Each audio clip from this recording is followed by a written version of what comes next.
Bom dia amanhecendo. Olha como é que tá forte aquela vela. E hoje eu estou inaugurando aqui com vocês o trabalho do Evangelho junto a esses irmãos de luz. Eu trabalho o Evangelho todo primeiro domingo do mês, mas na verdade aqui em casa ele é feito às quartas-feiras, às 18 horas e domingo às 18 horas. Eu vou explicar rapidamente o trabalho do Evangelho Espiritual.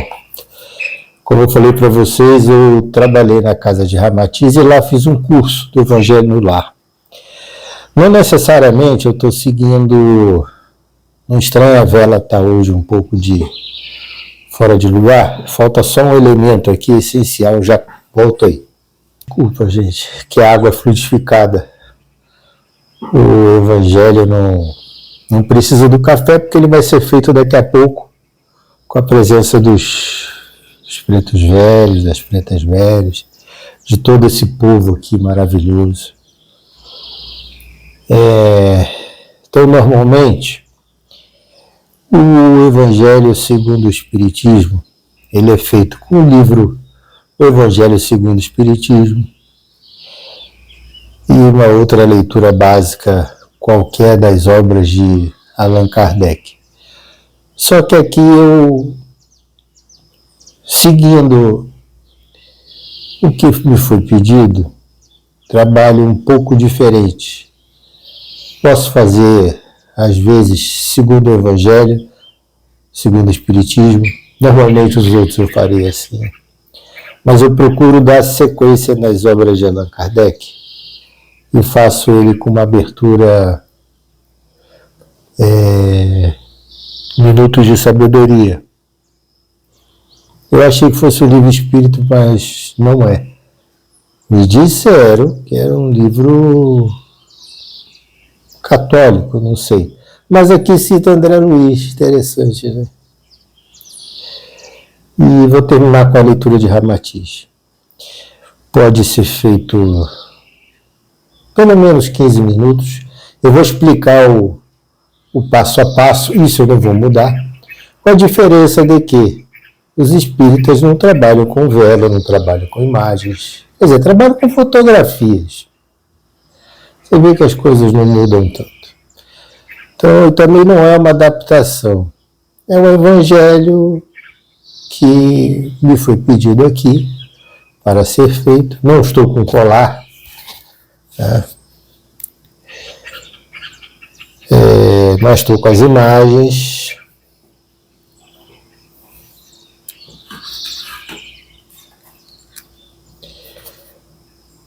Vou colocar um incenso, que também não é permitido, segundo o Espiritismo, mas o Espiritismo não é proprietário do Evangelho no Lar. Eles vão me pedindo, tá vendo como é que é? Eles vão me pedindo e eu vou fazendo. Então, repetindo, esse primeiro Evangelho de domingo, eu mudo o horário. Eu pedi permissão porque eu estava deitado, estava dormindo, acordei 3 horas da manhã hoje. Isso foi um pedido deles. Meu filho vai fazer o Evangelho e depois você faz o trabalho do Pai Miguel. Tem muitos vídeos que estão no computador que eu vou soltar, tá? Não fiquei parado não. Eu vou soltando ali, já está preparadinho para soltar para vocês. Tem a mensagem do povo cigano, tem a mensagem do Pai Miguel. E isso aqui, esse ritual, não difere muito de todo o Evangelho. Pode ser feito você sozinho em casa, pode ser feito com chamar o vizinho, alguém da família, quantas pessoas quiserem participar dessa reunião, o tempo que for necessário. Só uma explicação, o Evangelho ele começa 2 horas antes. Por exemplo, se eu marquei este horário, os espíritos já estão aqui trabalhando 2 horas antes, não só aqui dentro, aonde vocês pedirem. E detalhe, trabalha aqui em toda a região, em toda a vizinhança, tudo que eles sentirem a necessidade, inclusive de trazer irmãos sem luz. Normalmente eles chegam aqui perto, porque eles veem o movimento, eles veem a luz. E tem alguns que a gente sabe que estão perdidos, acabaram de desencarnar. Não é um trabalho comum de ser realizado, eles veem o que está acontecendo ali. E eles são convidados a vir aqui, ouvir o Evangelho, mas eles são acompanhados. Ou seja, eu hoje, carnalmente, estou sozinho aqui. Mas nossos antepassados, os meus antepassados, os de vocês, que fizeram o Evangelho, estão todos presentes. Então, é um trabalho muito poderoso, obsessivo, de muitos ensinamentos. E ele pode variar a sua concepção. Mas eu vou fazendo e vou explicando. Por isso que eu trouxe a vela um pouco mais para cá, para eu poder fazer a leitura. Lembrando, o Evangelho tradicional não é feito com vela, mas quem disse isso? Se a luz é uma... a luz convencional é uma luz como uma vela. E antigamente se fazia como? Então, essas coisas do mundo, a gente não se deve muito preocupar, muito se fechar numa caixa e dizer muito menos incenso e com imagens. Mas não tem problema não, faça do jeito. Quiser botar a imagem de nosso Senhor Jesus Cristo, está aqui. Ele é o que merece o centro das atenções. De Buda, tem um mago ali. Aqui tem tem uma coruja, tem uma águia. Futuramente aqui terá um aquário, junto com o povo das águas. Acenda a sua luz interior, a luz da sabedoria e da bondade. Normalmente eu começo com o meu velhinho está sem capa, o novo eu dei para a pessoa que eu tinha, ensinei para ela como se fazer, se ela vai fazer ou não. Normalmente ela não faz, pouco importa, mas o novo está com ela. Acenda a sua luz interior, a luz da sabedoria e da bondade. Aberto aleatoriamente, tá? Dedique alguns minutos de seu dia à meditação, porque o homem ou a mulher iluminado não encontra trevas em seu caminho. Por onde passa a luz, se irradia de si mesmo, atingindo todos os que estão perto. Acabei de falar isso aqui.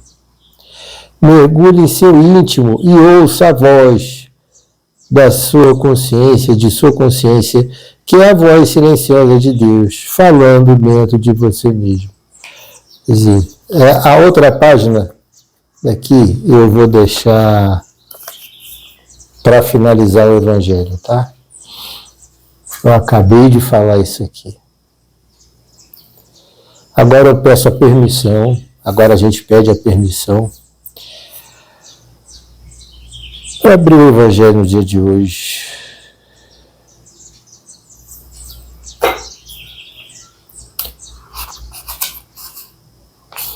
No serviço cristão.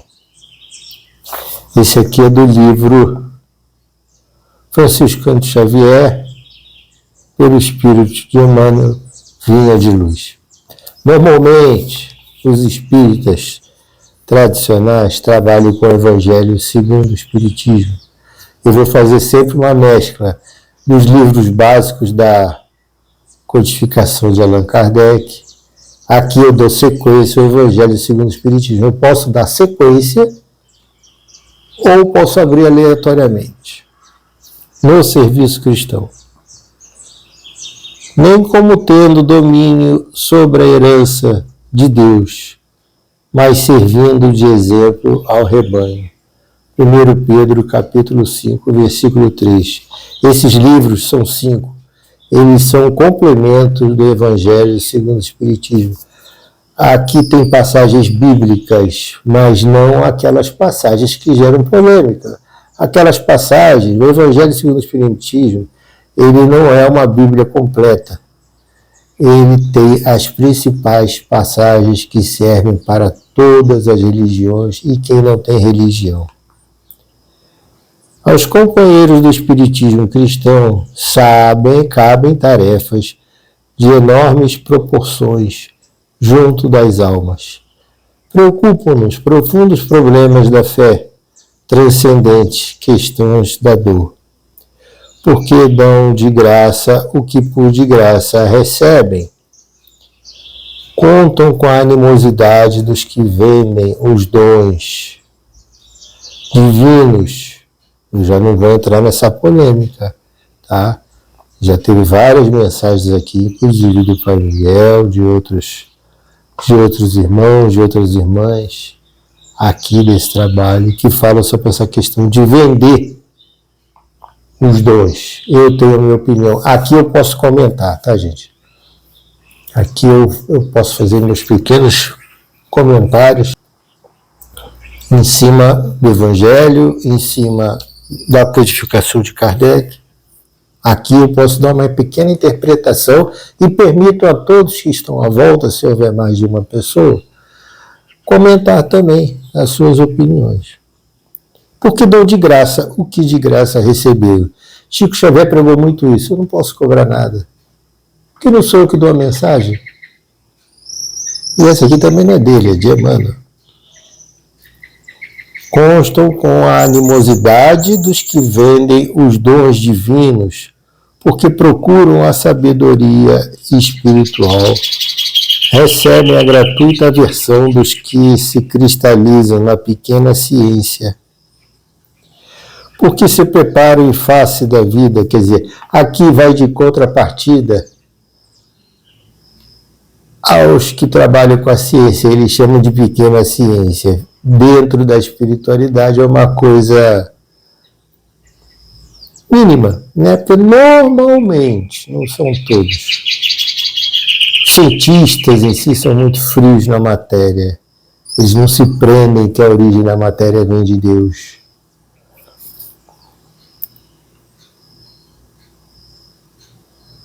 Porque se preparam em face da vida eterna, desligando-se do egoísmo destruidor, são caracterizados como loucos.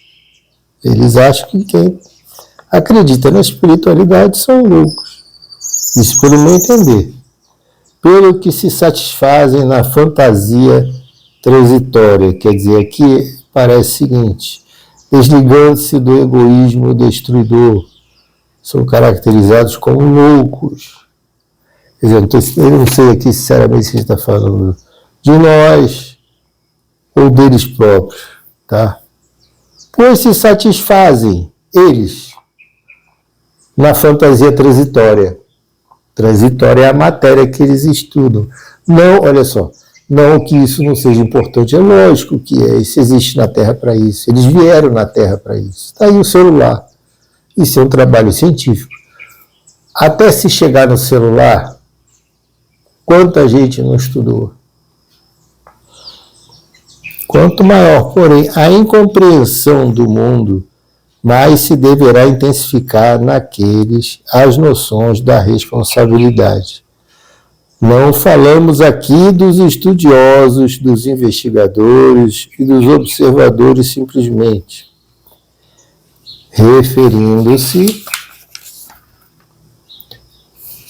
Não, desculpa, porque está escuro, aí eu já não estou enxergando muito bem de perto. Referimos-nos aos que já entenderam a grandeza do auxílio fraternal e a eles se entregaram de coração voltado para o Cristo. Muito menos falar em Cristo, tá? Aqui o Espiritismo ele é cristão, mas eu aqui não falo somente no Cristo. Apesar de que minha base é cristã, eu quase fui padre. Sou batizado, crismado, passei por todo o ritual católico, vou à igreja. Encontram-se nos círculos de uma experiência nova demais para ser comentada, mas a responsabilidade que lhes compete é igualmente muito grande para ser definida.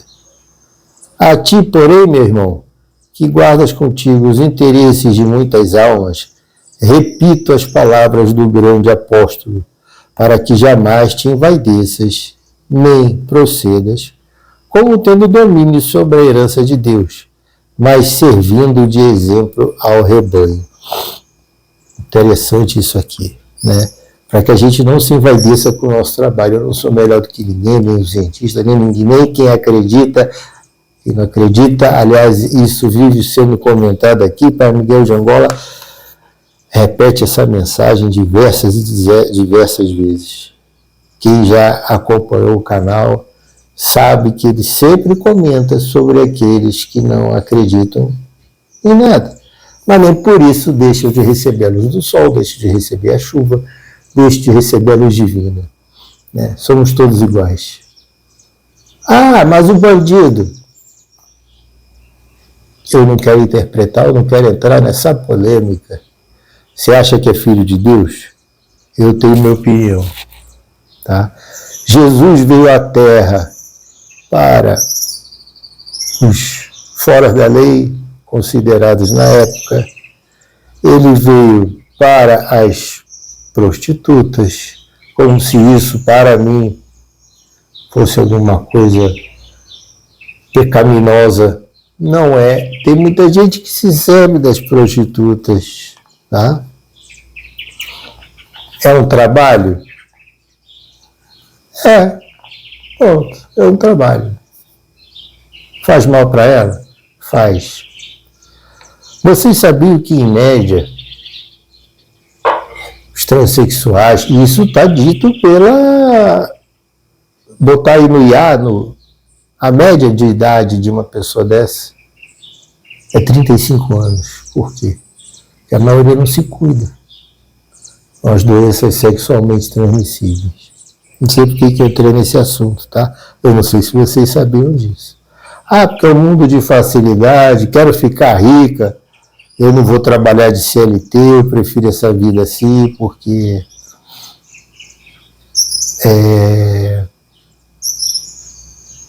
eu vou ganhar logo meu dinheiro. Tá bom. Quem sou eu para criticar quem leva essa vida? É lógico que o bandido da terra também, eles já merecem não vou dizer isso. Merecem pela visão material. Não vou dizer que o bandido não tem que sofrer as punições. Tudo aquilo que é errado, existe a punição da terra e ainda existe a punição dos céus. Dos céus, que eu digo, dos planos espirituais, que é pior do que a da terra.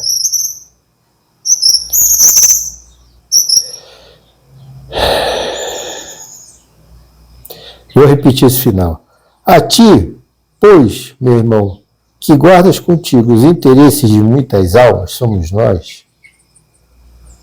Repito as palavras do grande apóstolo, para que jamais te envaideças nem procedas, como tendo domínio sobre a herança de Deus. Essa é a visão de Deus, da deusa, mas servindo de exemplo ao rebanho. Quer dizer, não criticai, não julgai, não julgueis. É o que mais fazemos.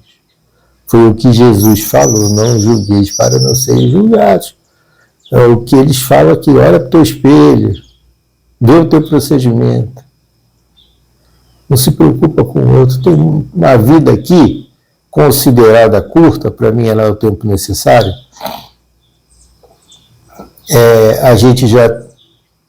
Mal a gente se conserta, quanto mais se preocupar com a vida dos outros, de julgar. Tem que morrer, tem que matar. Não é comigo que compete isso. Bom, próximo evangelho, eu vou passar a fazer esse trabalho gravado. Quem quiser fazer em casa, está gravado aqui. Agora a gente vai para a fluidificação da água. Eu vou beber um copo, pode ser um vasilhame, pode ser uma garrafa, e todo dia beber um copo. Tá? Quem resolver fazer uma vez na semana, 2 vezes na semana, não tem uma obrigatoriedade. Recomendado, mínimo, dependendo de como vocês percebam a casa, uma vez na semana. Marquem sempre aquele mesmo dia, aquele mesmo horário, não pode faltar. Prepare o ambiente, como vocês quiserem, pode ser com vela, pode ser com incenso, pode ser sem vela, sem incenso, sem nada, pode ser só com um copo d'água. Você sozinho na sua casa, em cima da mesa. Quem quiser participar, não obriguem, ele fica assim, eu vou faço trabalho, vai ser bom para você. A pessoa vai se você quiser. Tá? Se ela quiser, não a outra pessoa. Não obriguem ninguém a nada. Eu agora, nesse instante, eu vou pedir a fluidificação dessa água, que ela receba o remédio necessário para o meu corpo, para a minha mente, para o meu espírito, de acordo com o meu merecimento.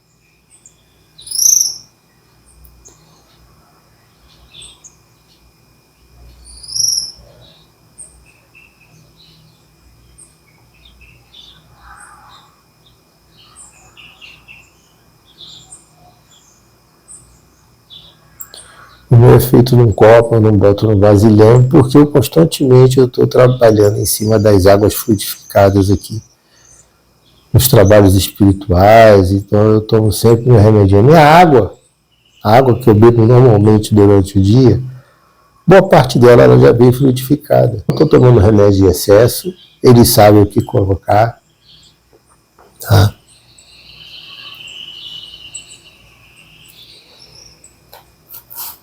Façam as leituras que forem necessárias. Me pediram para colocar, como eu vim da casa de Ré Matiz, pediram para colocar essa leitura intermediária.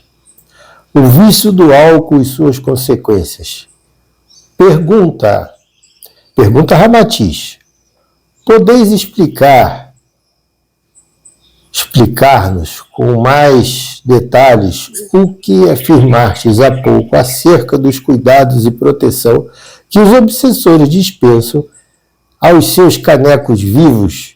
O Ramatiz chama de caneco vivo aquele que tem o vício, o hábito, vício não, o hábito da bebida, tá? Ramatiz chama de caneco vivo, como diz quem fuma de piteira viva. Ramatiz, revivendo a lenda de que o diabo sempre ajuda os seus afiliados, todo mundo fala isso, né? Que Deus, que não é Deus, protege os bêbados e as criancinhas, porque eles passam por... As criancinhas, tudo bem. Agora, os bêbados, não é com Deus. Os obsessores cercam seus canecos vivos de todos os cuidados. Ô pai, então vou viver protegido. Eu já pensei assim, tá? Todos os cuidados e proteção ao seu alcance, dada a multiplicidade de atenções, experiências e auscultações que chegam a exigir, às vezes, alguns anos de trabalho, para que o encarnado, que se transforme num vasilhame alcoólico, desprovido de vontade própria, quer dizer, já não tem mais a vontade dele, ele bebe porque alguém vai lá e assopra, bebe aí. Bebe porque o espírito está precisando beber. Então ele, através dos fluidos, absorve todo aquele álcool. É por isso que tem gente que bebe tanto. Você não aguenta beber 2 copos d'água. Tem gente que bebe 10 garrafas de cerveja. Para onde vai aquilo tudo? Será que bebe sozinho?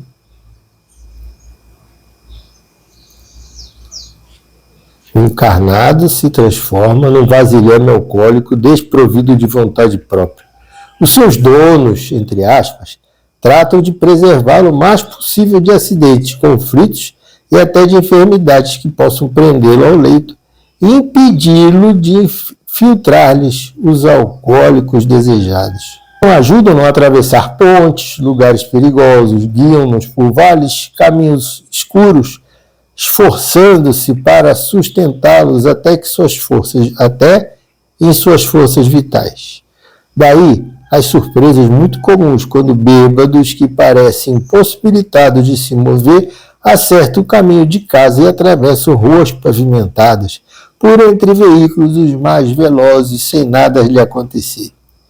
E o povo, sempre observador de certos fatos inexplicáveis, goza este acontecimento através do brocardo, criança e borracho, e bêbados, né?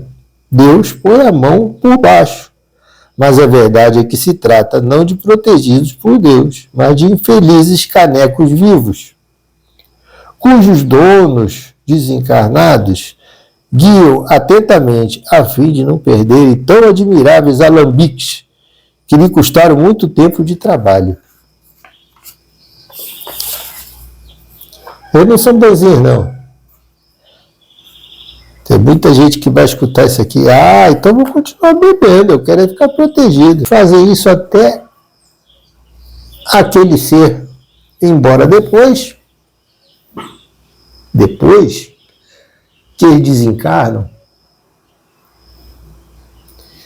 eles ficam na mão desses obsessores. Vão trabalhar para eles. São obrigados a trabalhar. Imagina um desligamento de uma alma dessa. Imagina o povo do cemitério, o trabalho que não dá. E muitas vezes ficam lá agarrados no próprio corpo. Não sabem, não entendem no mundo espiritual. Ao invés de se desprender, não.